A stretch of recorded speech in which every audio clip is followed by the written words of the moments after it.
El 21 de julio de 2024, un joven futbolista llamado Endrick, que juega para el Palmeiras brasileño, cumplirá 18 años. Cuando esto ocurra, su fichaje por el Real Madrid se concretará. Nada de esto parece particularmente inusual, pero hay varias curiosidades. En el momento en el que el Madrid decidió fichar a Endrick, el jugador tan solo tenía 16 años, con un poco más de 200 minutos de juego en el primer equipo de Palmeiras. Además, se cree que el costo de fichaje oscila alrededor de los 60 millones de euros.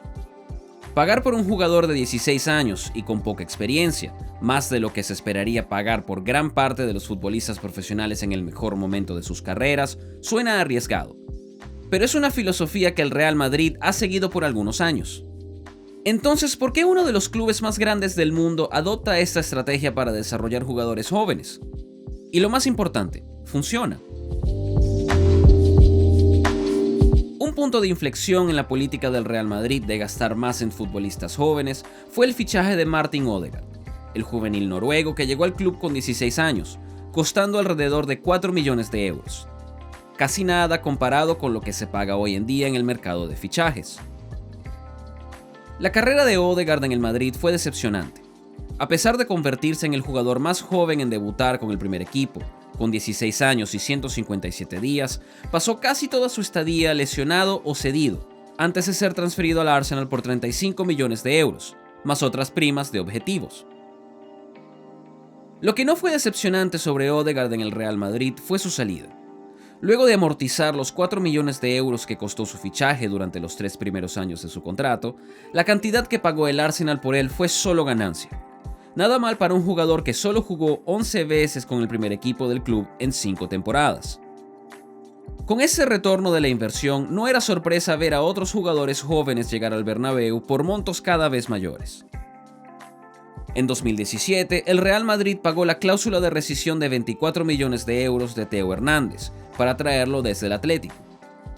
Su periplo en el Madrid también fue decepcionante, jugando más veces cedido en la Real Sociedad que en el primer equipo del club blanco. Pero incluso pagando una cifra alta por Theo, tomando en cuenta la amortización, el Madrid generó una pequeña ganancia cuando lo vendieron al Milan por 20 millones de euros 2 años después. Theo tenía 19 años cuando fichó por el Madrid en 2017, pero ese mismo año, el club se arriesgaría por un jugador sub-18. En mayo de ese año, acordaron una cifra de 46 millones de euros para traer a Vinicius Jr. de Flamengo a España, con tan solo 17 años. En ese entonces, era la segunda venta más cara de un jugador brasileño en la historia del fútbol. También fue el monto más alto recibido por un club brasileño por un jugador, y la cifra más alta pagada por un jugador menor de 19 años. Para sorpresa de nadie, las expectativas sobre Vinicius eran pesadas. Luego de ese desembolso por un juvenil, se esperaban resultados inmediatamente. Aún así, no fue hasta la temporada 2021-2022 que el brasileño se convirtió en titular del primer equipo. Vinicius acabó la temporada como el segundo goleador del equipo con 22 goles en todas las competiciones, detrás de su compañero y futuro Balón de Oro, Karim Benzema. Esos 46 millones de euros empezaron a valer.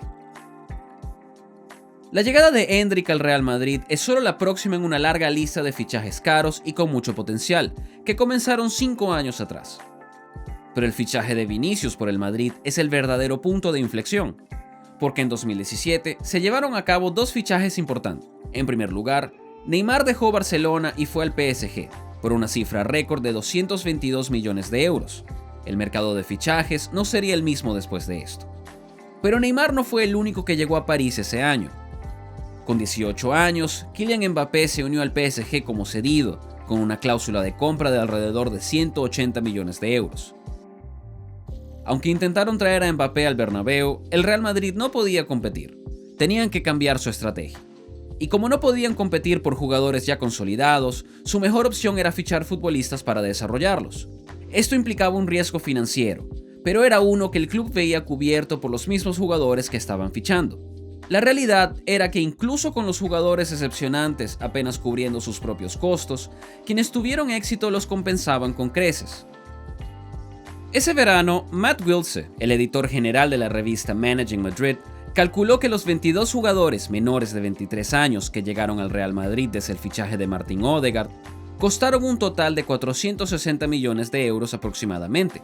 Pero los jugadores que salieron de esos que ficharon por el club, Wiltse estima que, tomando en cuenta la amortización, el club generó ganancias del 189% de su inversión inicial.